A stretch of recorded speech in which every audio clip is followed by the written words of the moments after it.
first off, we'd like to thank you all for allowing us to present today. Marcus and Olivia, you are taking the correct step forward in your financial journey. I'm Damian Blair. I'm Audrina Grappa. I'm Ethan Sellers. Dr. Welch. So first we want to give you an overview of your family's personal information. This shows your employment, income, and your credit score. We understand that your credit score may not look so good right now, but it does have opportunity for growth. We also want to touch base on your net worth statement, which is understandable that it's low because you guys don't own a house or a car. You don't have a large amount in your savings, but again, this can be built. This is the financial snapshot. This shows your expenses in a given month. Using this, you can understand what you can move your expenses around on. You can take some expenses away, like for example, gambling and your gym membership. We want to minimize these expenses. Next are the goals and concerns. So for goals, we want to move out of the apartment and purchase a house in Brighton to be near your parents. Next, we want to establish a budget and banking account, begin saving for retirement, solve Olivia's vehicle concerns, minimize debt, and create financial stability for the Banks family. And for concerns, we want to look at spending on sports betting, gym membership expenses, spending on eating out and door dashing, affording a child, and vehicle concerns. Okay, so here we have a list of your assets and liabilities. Your combined amount in the checking and savings is right around $2,600. The house down payment fund is $10,000 plus a $10,000 match from Olivia's parents. In Olivia's Roth IRA, she has just under $6,600, and the value of Olivia's 2023 Ford Explorer is right around $38,000. The liabilities, however, Marcus and Olivia have a combined student loan debt of $54,000. Olivia has a private loan debt of $22,000, and Marcus has a $35,000 car loan. The combined credit card debt is just over $15,000, and buy now, pay later debt is $1,000, leading you to a total net worth of around negative $70,000. Here I have a chart of expenses, how much they cost, and how you can minimize these expenses. For the rent, pet insurance, and a pet fee, it's just under $1,500, and I recommend looking for a mortgage around the same price as your rent. Utilities, internet, and streaming services is $375. You should be optimizing your internet usage and limiting yourself to 2 to 3 services that you actually use. Your phone plan is $215. You can shop around for better plans and get a better data plan. Car insurance and gas and transportation fees is just over $1,500. You can bundle insurance policies for a cheaper rate, limit the unnecessary travel, and reevaluate Olivia's next lease for her 2023 Explorer. The health insurance and Marcus's unidentified health problems is $549, and you should open a health savings account for tax-free Medicare costs, and Marcus should also explore other treatment options for these unidentified health problems. Continuing with the budget, your minimum student loan payment per month is $844, and I would consider income-driven repayment plans. So setting aside a certain amount from your income. The credit card expense, you have $450 minimum monthly payment, and I would suggest using the snowball debt method, which is starting with your smallest debt amount and working towards the biggest one. So if you pay off a small debt, you roll over the funds to the next payment, and then eventually you'll have all the debt paid off. And the miscellaneous entertainment cost of $190. Marcus, you need to eliminate sports gambling entirely because it's only losing you money and it's just not good for your family. We've also devised a meal plan, a weekly meal plan, Monday through Friday, with the weekends being optional. So you don't have to go out. This will save you a ton of money. Instead of going out with coworkers every single day, you can go out once or twice a week on the weekends. And we also have a hyperlink if you want to look into the details of it. Our home ownership plan, we understand that you guys would like to buy a home within this year, but we don't advise it. So we want you to wait at least 1 to 2 years for the interest rates on homes to drop, as well as the pricing of homes. The housing market is a complete seller's market right now. The scales are completely flopped into the seller's market. We suggest that you stay in your apartment for at least this year, and if you guys feel comfortable with branching out into the home market, then you may. And if you guys would like to have more money in separate accounts, like going into your paying off debt or into your savings accounts, you can find a cheaper apartment. The vehicle plan, we suggest to sell the Explorer so that you, and then paying off the existing loan for the vehicle. And then with that money left over from paying off the loan, to find a cheap, safe, and reliable vehicle. After a few minutes search on Facebook Marketplace, I found a great Subaru that's been taken care of meticulously for around $10,000. We also noticed that Marcus that you would like to make a side hustle. So we suggested, with your background and your career with automotive, to start a YouTube channel or just any kind of influencer program through TikTok, Instagram, or Facebook Reels. I personally watch Chris Fix on YouTube to help with my car maintenance and any other car need. He has around 10 million subscribers on YouTube, and he makes around 10 to 20,000 a month just on brand deals alone. Olivia, we also made a side hustle for you. With the baby coming soon, we understand that after you have the baby, postpartum weight is everything. So you're going to want to work that off. And a great way to work that off is through your personal training. You can do that. You can start Zoom classes so you can reach with clients from home and around the world or around the state. And you can charge for those classes. And you can also do it with your baby. So any other mother that wants to work off their weight, they can join the class as well. And a reference for this is Nikki Zoo. So retirement is important, especially for them, and they're eager to start saving for retirement. So for Marcus's retirement, he needs to take advantage of his 401k with his company that he works with. They have a 50% match up to $2,500, which is awesome. And I do recommend that after he meets that $2,500, that he continues to invest 10% of his paycheck into the 401k to build on that.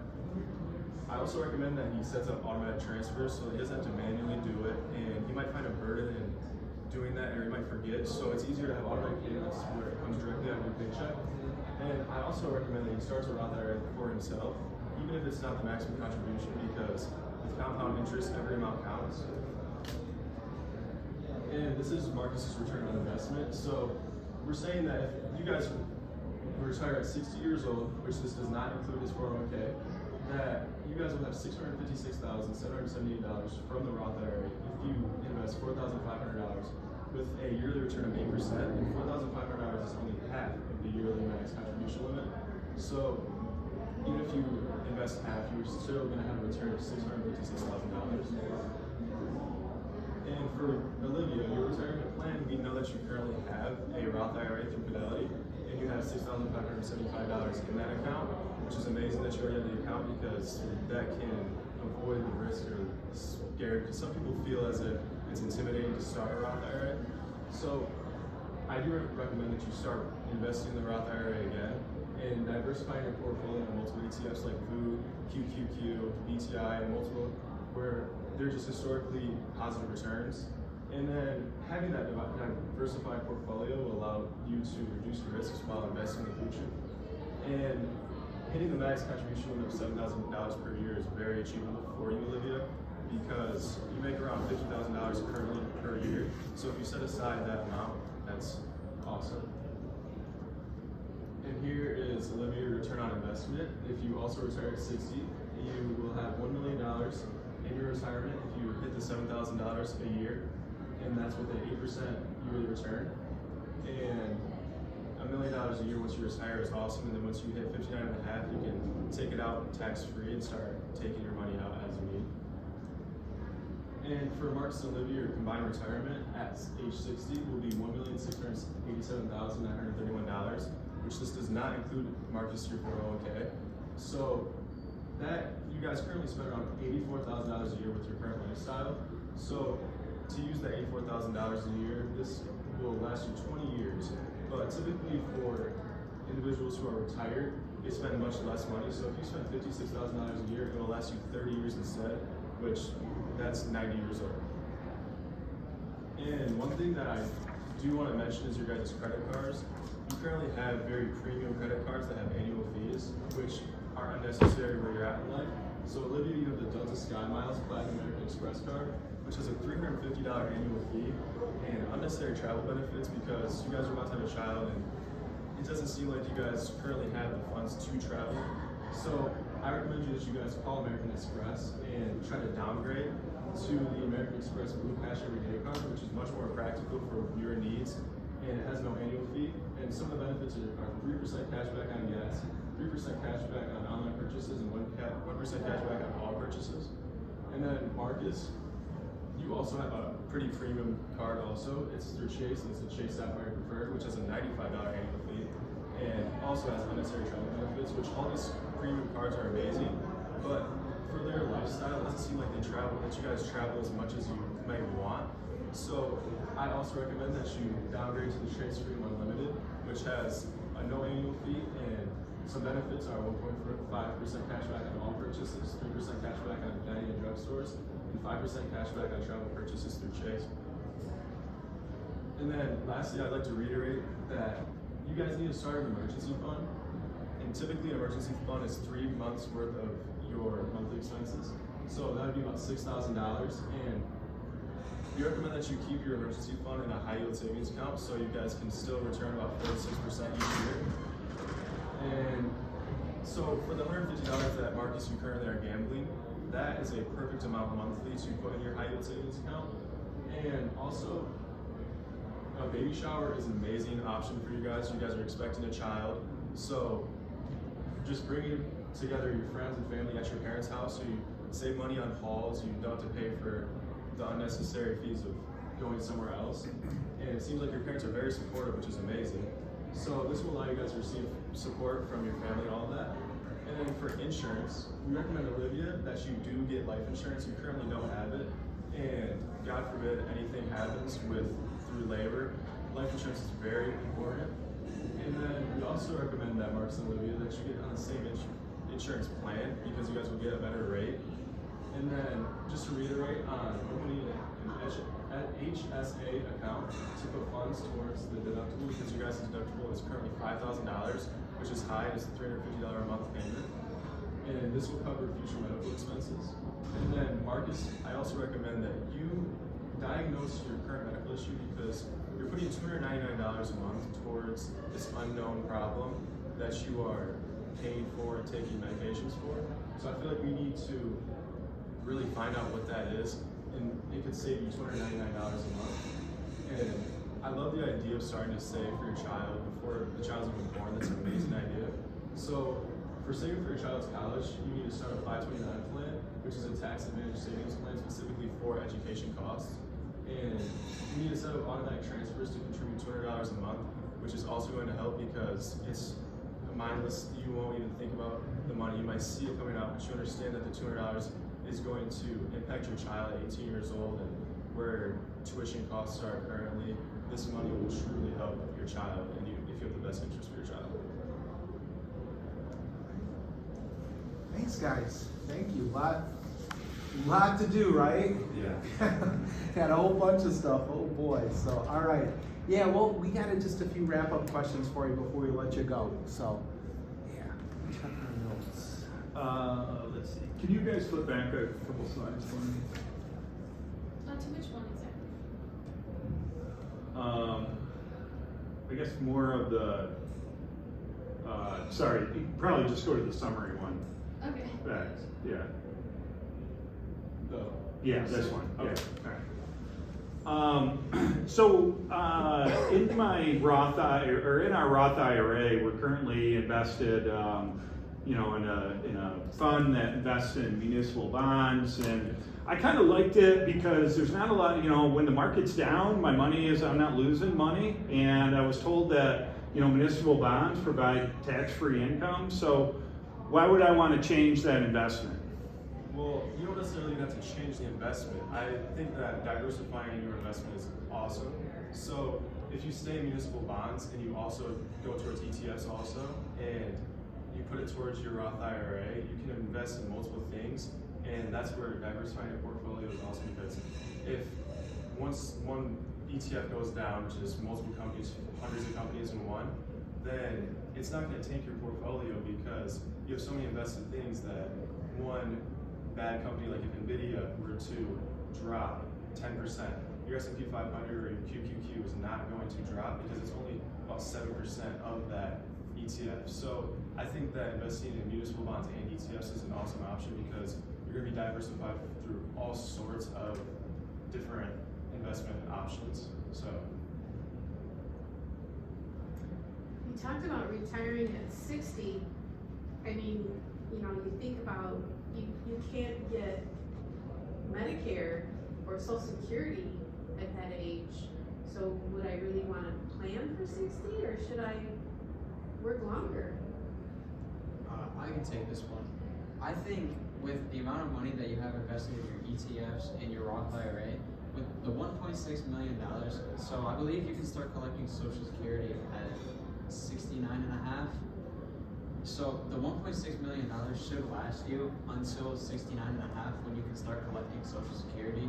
While you wouldn't receive the max amount of benefit, you should be able to sit on your investment accounts for a good amount of time, like for 30 years until you're 90, on top of the Social Security payments you'd be receiving. Plus, we don't know if, like, what if the Social Security fund runs out? Like, what if the government stops paying, like, the amount of Social Security that today's generation gets? I would like to also add in, for a Roth IRA, it's 59 and a half is when you can deduct the money tax-free. So when we say 60 years old, maybe at the time at 60 you guys still want to work, or you guys are still willing to work, which is amazing. If you guys still want to work at 60 years old, that's amazing. But since it's 59 and a half, you guys have the option to tax-free take out your Roth IRA for monthly payments, for monthly needs. So it's more so you're not at a disadvantage if you retire at 60, because you still have the money and it's untaxed when you take the money out. We do want to get a house, and I think you guys suggested hold off for a little bit until rates come down a little bit. What's the forecast? Well, should I see lower rates in 12 months? Is that what you're kind of reading and seeing in terms of mortgage rates, or TBD? The forecast for that, 12 months does seem long, Okay. and the rates may not drop. Okay. Then that's why we said 1 to 2 years. Okay. Because with the new election that happened, Yep. the new elected president, we can hope and pray that they will come down. Okay. Because all of these bills that he might pass, we Okay. cannot promise anything. Okay. Unfortunately. Okay. What would be a good interest rate for a mortgage? What would I want to see? A good interest rate. You could Yeah, apply what would for- I want to wait for them to come down to? You could apply for an FHA loan and hopefully get a 2.65% rate, which is pretty good for an interest rate right now. So I want to wait till they're down to 2.6 is what you're saying? You could, yes.